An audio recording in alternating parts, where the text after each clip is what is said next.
శివ నిర్మాల్యం. అసలు శివ నిర్మాల్యం అంటే ఏమిటి? ఈ నిర్మాల్యం అంటే ఏమిటి? వీటి గురించి ఒకసారి పూర్తిగా చూద్దాము. శివ నిర్మాల్యం అంటే పరమశివునికి సమర్పించిన తర్వాత తీసివేసిన పూజా ద్రవ్యాలు అని అర్థం. వివరించి చెప్పాలంటే దేవుడికి అలంకరించిన పువ్వులు, పండ్లు, నైవేద్యం వంటివి పూజ పూర్తయ్యాక నిర్మాల్యం అవుతాయి. శివ నిర్మాల్యం విషయంలో పురాణాల్లో అయితే మరియు ఇంకా ఆగమ శాస్త్రాల్లో కొన్ని ప్రత్యేకమైన నియమాలు ఉన్నాయి. వాటి గురించి వివరాలు ఒకసారి చూద్దాము.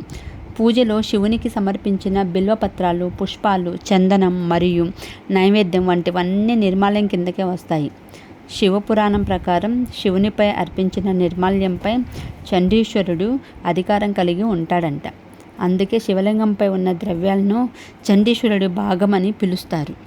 సాధారణంగా వీటిని భక్తులు స్వీకరించకూడదని, వాటిని తాకకూడదని చెబుతుంటారు. మరి ఏవి స్వీకరించవచ్చు, ఏవి స్వీకరించకూడదు? నిర్మాల్యం విషయంలో ఉన్న నియమాలు లింగ రకాన్ని బట్టి మారుతుంటాయి.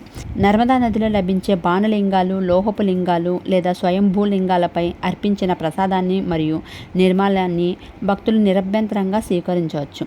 ఇక్కడ చండీశ్వరుడి దోషం వర్తించదు. మామూలుగా అయితే మానవ నిర్మితమైన లేదా శాస్త్రోక్తంగా ప్రతిష్ఠించిన లింగాలపై ఉన్న నిర్మాల్యాన్ని నేరుగా స్వీకరించకూడదు.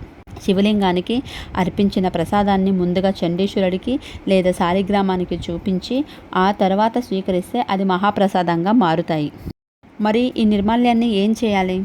పూజ గది నుండి తీసిన పాత పూలు, పత్రాలను తొక్కని చోట లేదా ప్రవహించే నీటిలో విడవాలి. సాధ్యం కాకపోతే చెట్ల మొదల్లో వేయడం ఉత్తమం.